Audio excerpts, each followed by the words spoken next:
नमस्कार, मी वृषाली पाटील बातमीपत्रात आपलं स्वागत करते। या बातमीपत्रात आढावा घेणार आहोत प्रत्येक जिल्ह्यातल्या घडामोडीचा। अर्थात पाहणार आहोत 36 जिल्हे 72 बातम्या।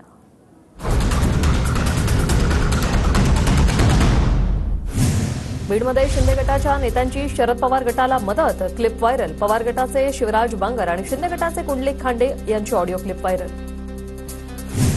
अहमदनगर मनपाचे आयुक्त पंकज जावळे गायब। संभाजीनगरच्या एसीबीने जावळेंच्या दालनाची आणि घराची झाडाझडती केल्यानंतर आयुक्त गायब। बांधकाम परवानगीसाठी लाच घेतल्याचा आयुक्तांवर आरोप। संभाजीनगरच्या पालकमंत्रीपदावर भाजपचा दावा, अतुल सावेंना संभाजीनगरचं पालकमंत्रीपद देण्याची भाजपच्या शिष्टमंडळाची मागणी। महाराष्ट्र नीट पेपर फुटीचा तपास आता सीबीआयकडे। तपास सीबीआयकडे वर्ग केल्याची गृह विभागातील वरिष्ठ सूत्रांची माहिती। राज्यातील एसटी कर्मचाऱ्यांकडून 9 आणि 10 जुलैला पुन्हा आंदोलनाचा इशारा। राज्य सरकारी कर्मचाऱ्यांप्रमाणे वेतन मिळावं, तर प्रलंबित महागाई आणि भत्त्याचीही एसटी कर्मचाऱ्यांकडून मागणी। ओबीसी आरक्षणासंदर्भात 29 तारखेला सर्वपक्षीय बैठक। मराठा ओबीसी आरक्षणावर बैठकीत चर्चा होईल। धनगर समाजाकडून उपोषण स्थगित करण्याचा निर्णय। 1 ऑगस्ट आधी अहवाल सादर करण्याचे शिंदे समितीला निर्देश। इतर राज्यातील आरक्षणाचा अभ्यास करत समिती अहवाल देणार, गिरीश महाजनांची माहिती। विक्रम, आ तो गए, जाओगे कैसे? बड़े आराम से। देखिए ये देश हेलो, मैं आ रहा हूँ। और हाँ, भगा कर ले जाऊंगा। सिक्योरिटी! भैया, भाग गए, पकड़ो उनको। हेलो, बोला था ना, भगा कर ले जाऊंगा। विक्रम! एक हिंट तो देते। हिंट। बड़े आराम से। नाशिक शिक्षक मतदारसंघातील मतपेट्या अंबड परिसरातील वेअरहाऊसमध्ये सील। वेअरहाऊसला पोलीस सुरक्षेचा खडा पहारा। 1 जुलै रोजी होणाऱ्या मतमोजणीकडे सर्वांचं लक्ष। लोकसभा निवडणुकीनंतर प्रशासनाकडून आता विधानसभा निवडणुकीची तयारी। विधानसभेसाठी मतदार याद्या दुरुस्तीसाठी सुरुवात। 20 ऑगस्टला अंतिम मतदार यादी घोषित होईल। सांगली जिल्हा मध्यवर्ती बँकेच्या संचालकपदी अमोल बाबर यांची बिनविरोध निवड। शिवसेना शिंदे गटाचे आमदार अनिल बाबर यांच्या निधनाने रिक्त झाली होती जागा। चंद्रकांत पाटलांना विद्यार्थिनी पोस्टाने बदाम पाठवणार। महिलांना मोफत शिक्षण या घोषणेची आठवण करून देण्यासाठी संतप्त महिला वर्गाकडून बदाम पाठवण्याचा निर्णय।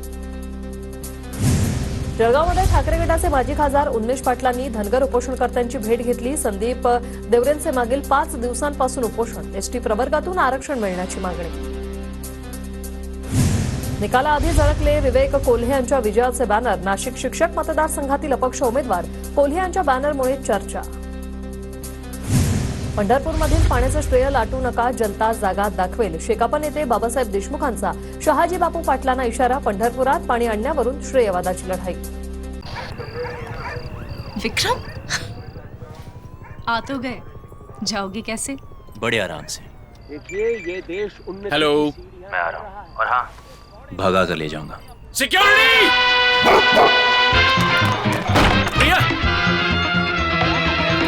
भाग गए, पकड़ो उनको। हेलो, बोला था ना, भगा कर ले जाऊंगा। विक्रम! एक हिंट तो देते। हिंट। बड़े आराम से। नागपूर ग्रामीणच्या 6ही जागा भाजप लढणार। भाजपचे नागपूर ग्रामीणचे अध्यक्ष सुधाकर कोहळेंचा दावा। नागपूर ग्रामीणमध्ये शिंदे गट आणि अजित पवार गटाचे वर्चस्व नसल्याचं वक्तव्य। भाजप युवा मोर्चाचे सोलापूर ग्रामीण पश्चिमचे जिल्हाध्यक्ष शंभूराजे जगताप पदावरून बडतर्फ। लोकसभा निवडणुकीत पक्षविरोधी काम केल्याचा जगतापांवर ठपका। सामना वृत्तपत्रातून चंद्रपूरच्या 2 ऐवजी 3 जिल्हा प्रमुखांच्या नियुक्तीची परस्पर घोषणा। ठाकरे गटाचे जिल्हा प्रमुख आणि प्रमुख पदाधिकारी पदाचा राजीनामा देण्याची शक्यता। राज्यातील नंदुरबार जिल्हा सर्वाधिक गरीब जिल्हा। नीती आयोगाच्या सर्वेक्षणात गरिबी निर्देशांकात नंदुरबार जिल्हा पहिल्या क्रमांकावर। दूध दरासाठी पुन्हा एकदा संघर्ष पेटण्याची शक्यता। दुधाला किमान 35 रुपये भाव देण्याच्या मागणीसाठी 28 जूनपासून राज्यभर आंदोलन करण्याचा संघर्ष समितीचा इशारा। पुणे जिल्हा दूध संघाचे अध्यक्ष भगवान पासलकरांनी अजित पवारांची भेट घेतली। उपमुख्यमंत्र्यांकडे दुधाला प्रति लिटर 5 रुपयांचं अनुदान देण्याची मागणी। दिल्लीत राणा दाम्पत्याने वस्त्रोद्योग मंत्री गिरिराज सिंह यांची भेट घेतली। अमरावतीच्या नांदगाव पेठमधील टेक्सटाईल पार्कचं काम लवकरात लवकर सुरू करण्याची राणा दाम्पत्याची मागणी। साताऱ्यात महिला आयोग आपल्या दारी उपक्रमाअंतर्गत रुपाली चाकणकरांची हजेरी, जिल्ह्यातील महिलांच्या तक्रार निवारणासाठी उपाययोजना. कोल्हापूर जिल्ह्यातील हणमंतवाडी गावात डेंग्यूचा कहर, 300हून अधिक ग्रामस्थांना डेंग्यूची लागण. उपचारासाठी ग्रामस्थांची रुग्णालयात गर्दी, तर जिल्हा प्रशासनाचं मात्र दुर्लक्ष. कोल्हापूर शहरातील रस्त्यांसह नागरी समस्या संदर्भात भाजपचं आंदोलन.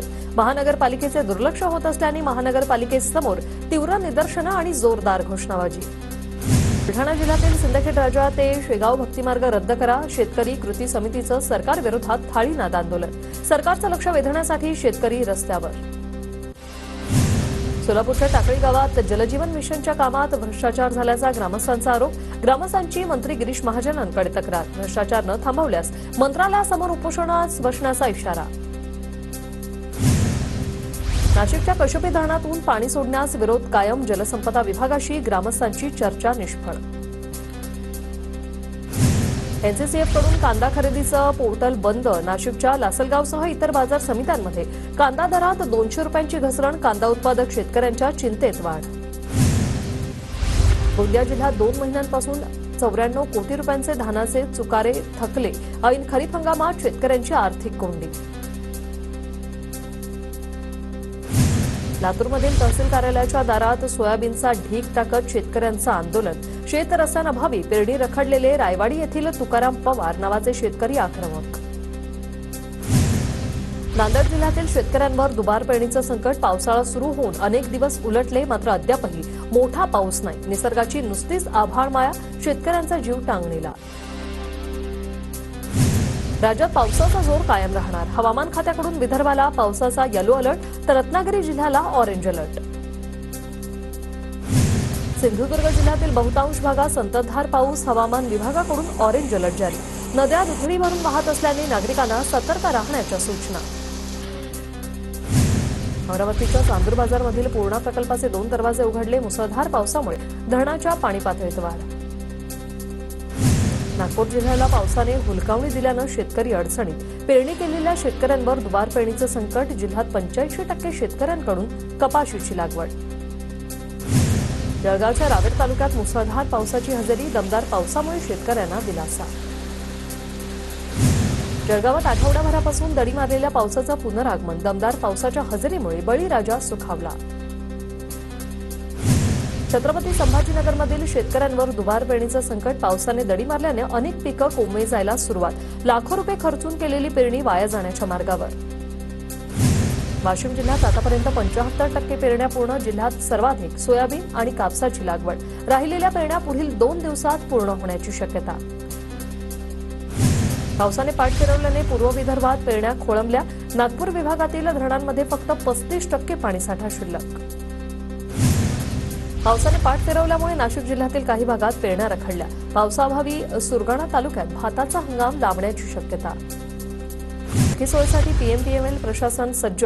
देहू आणि आळंदीसाठी 26 जून ते 30 जून दरम्यान 148 बस सोडल्या जाणार.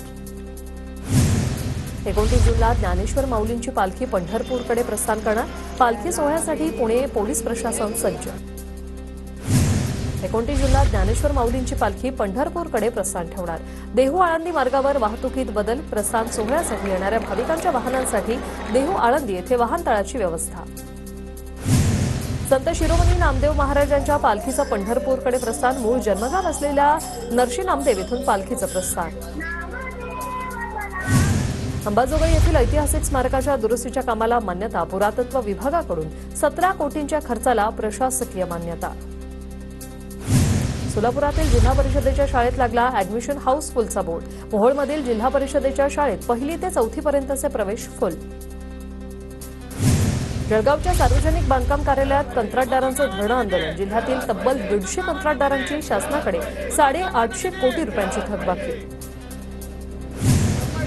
अहमदनगरमधील श्रीरामपूर तालुक्यात रिक्षा चालकाकडून पर्यावरण वाचवण्याचा संदेश.